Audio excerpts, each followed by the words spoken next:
আসসালামু আলাইকুম। ক্যাড বিল্ডারের অটোক্যাড বিগিনার টু অ্যাডভান্স কোর্সে স্বাগতম। আজকের পার্ট 1 গেটিং ফ্যামিলিয়ার উইথ অটোক্যাডের লেসন 1.1 আমরা অটোক্যাড ইউজার ইন্টারফেস সম্পর্কে জানব। তার আগে আমি বলে নেই, এই কোর্সটি করার জন্য আমি অটোডেস্কের অটোক্যাড 2022 সফটওয়্যারটি ব্যবহার করেছি।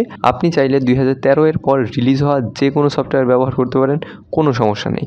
এবং অপারেটিং সিস্টেম হিসেবে আমি ব্যবহার করছি উইন্ডোজ 10। আপনি যদি অ্যাপল ম্যাকবুক ইউজার হন তবুও এই কোর্সটি আপনি করতে পারবেন, কোনো সমস্যা নেই। তাহলে চলুন অটোক্যাড ইউজার ইন্টারফেস সম্পর্কে আমরা জেনে আসি। যখন আমরা অটোক্যাড সফটওয়্যারটি ওপেন করব তখন এইরকম একটা ইন্টারফেস পাবো। এই ইন্টারফেসের এইখানে লেখা আছে অটোডেস্ক অটোক্যাড 22। এর নিচে এই ওপেন অপশনে গিয়ে আমরা নতুন ফাইল ওপেন করতে পারি, শিট সেট ওপেন করতে পারি। এক্সপ্লোর এক্সাম্পল ড্রয়িং এখানে দেওয়া আছে, যেখান থেকে আমরা অটোক্যাডের দেওয়া বেশ কিছু ড্রয়িং দেখে ড্রয়িং প্র্যাকটিস করতে পারি।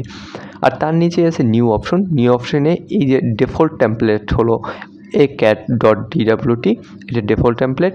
এখান থেকে আমরা নানান ধরনের টেমপ্লেট পেতে পারি। এই যে গেট মোর টেমপ্লেটস অনলাইন, অর্থাৎ আমাদের প্রয়োজনীয় টেমপ্লেট অনুযায়ী আমরা এখান থেকে টেমপ্লেট নিয়ে ড্রয়িং শুরু করতে পারি।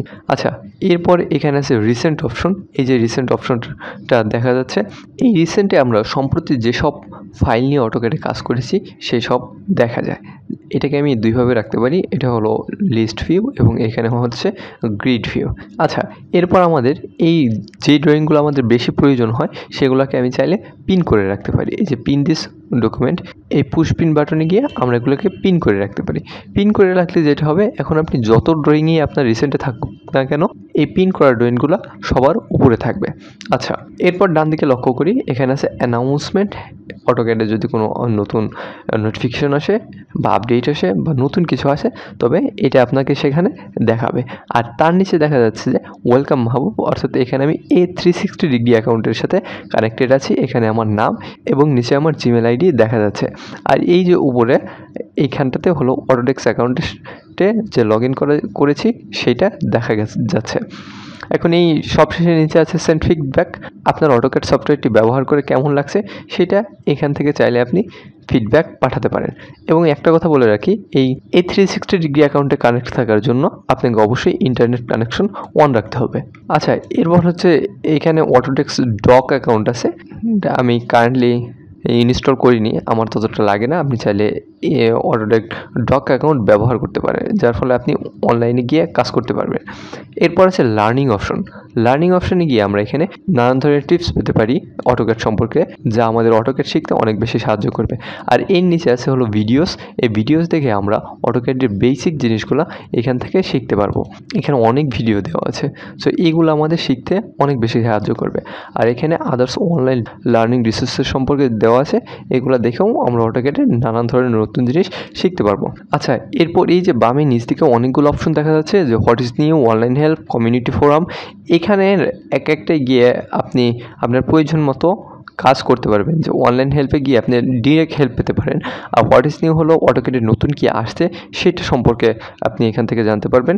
আর এই কমিউনিটি ফোরামে গিয়ে আপনি অটোডেস্কের যে কমিউনিটি আছে সেখানে আপনি আর যদি কোনো সমস্যা থাকে তো সেই বিষয়ে প্রশ্ন করতে পারেন। আশা করি খুব দ্রুত অ্যান্সার পেয়ে যাবেন। এবং অটোক্যাড মোবাইল অ্যাপস আর অটোক্যাড ওয়েব অ্যাপ সম্পর্কে এখানে দেওয়া আছে। এই দুইটা অটোক্যাড 22 এর নতুন সংযোজন। আচ্ছা, এবার আমরা ক্রিয়েট অপশনের দিকে চলে যাই। সো এখানে লক্ষ্য করি আমরা একটা নতুন ড্রয়িং দুইভাবে ওপেন করতে পারি। এই নিউতে গিয়ে AutoCAD.dwt অপশন থেকে, অথবা এই যে উপরে যে প্লাস পয়েন্ট আছে এখান থেকে আমরা জাস্ট প্লাসে ক্লিক করে একটা নিউ ড্রয়িং স্টার্ট করতে পারি। আচ্ছা, আমার একটা নিউ ড্রয়িং স্টার্ট হলো। এইটা হলো অটোক্যাডের মেইন ড্রয়িং এরিয়া এবং এই ড্রয়িং এরিয়ার অনেকগুলা ভাগে বিভক্ত। প্রথমে উপরে আমরা এটাকে দেখতে পাচ্ছি রিবন। এই রিবনের আন্ডারে অনেকগুলা ট্যাব আছে, যেমন home tab, insert, annotate, parametric, view etcetera. এবং প্রত্যেকটা ট্যাবের আন্ডারে আবার একাধিক প্যানেল রয়েছে, যেমন হোম ট্যাবের আন্ডারে আছে draw panel, modify panel, annotation, layer etcetera. এই প্যানেলগুলোকে আবার এই নিচের বাটনে ক্লিক করে এক্সপ্যান্ড করা যায় আরও বেশি কমান্ডের জন্য। এবং এক্সপ্যান্ড করার পর আপনি যদি কার্সর সরান তাহলে এটা মিনিমাইজ হয়ে যায়।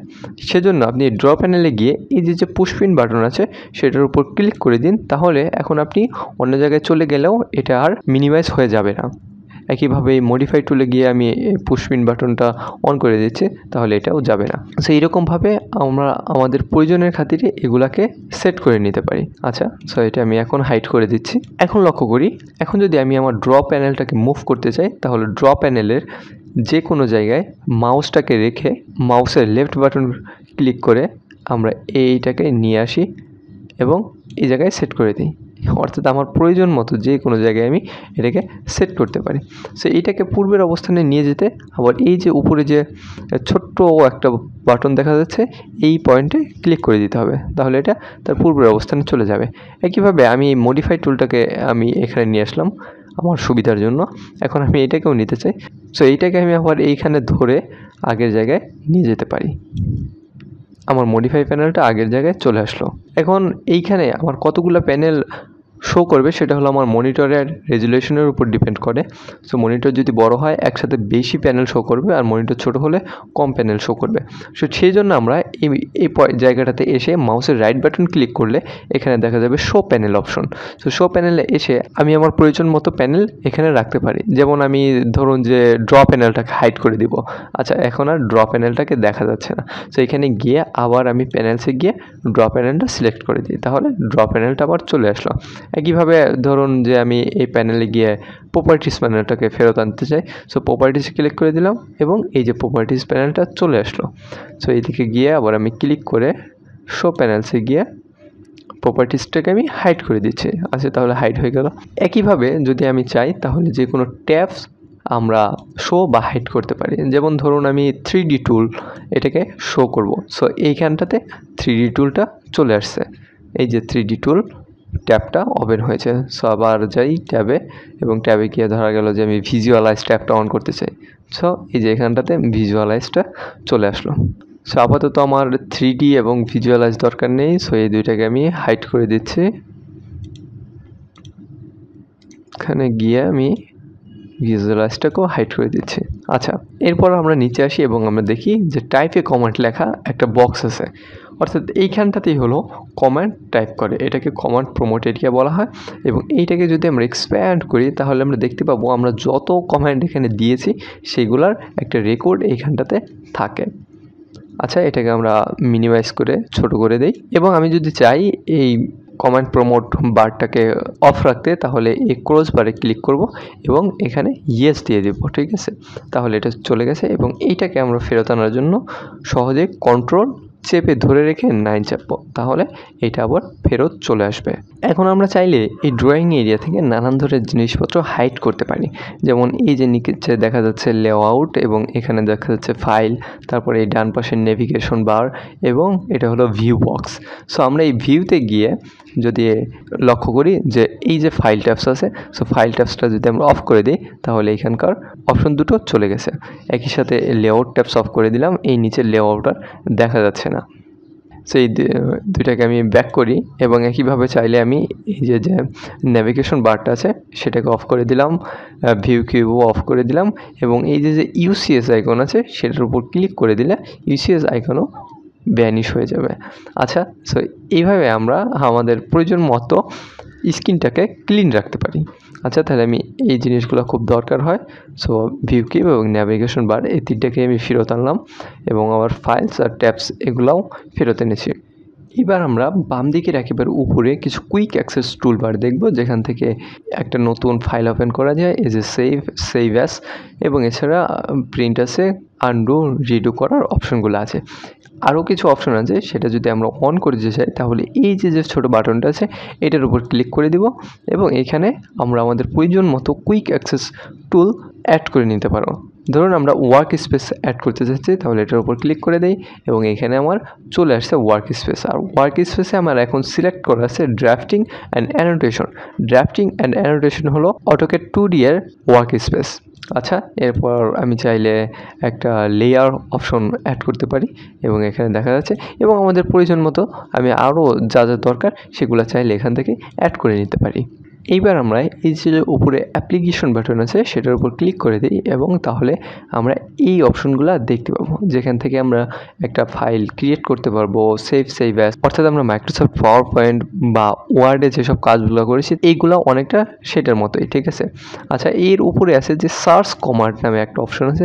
সো আপনি যদি একটা কমান্ড ভুলে যান বা কোথায় এটার আছে সেটার অবস্থান আপনি জানতে না পারেন, তাহলে এই সার্চ কমান্ড বক্স থেকে সার্চ করে জেনে নিতে পারেন। ধরুন আমরা সার্কেল কমান্ডটা সার্চ করলাম, কমান্ডটা কোথায় আছে?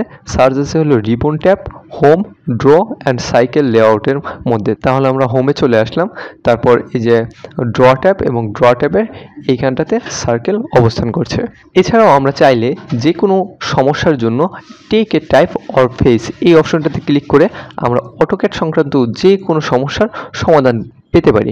এছাড়াও অফলাইন হেল্পের জন্য আমরা এই যে কোয়েশ্চেন বাটনটা আছে এটার উপর ক্লিক করে দেব এবং ডাউনলোড অফলাইন হেল্পটা ডাউনলোড করে নেব। তাহলে যদি আমরা ইন্টারনেটের সাথে কানেক্টেড নাও থাকি তাহলে অটোক্যাডের যে কোনো সমস্যার আমরা সমাধান পেতে পারি। তো এই ছিল অটোক্যাড ইউজার ইন্টারফেস সম্পর্কে সব বেসিক ধারণা। নেক্সট ভিডিওতে আমরা নেভিগেশন নিয়ে কথা বলবো।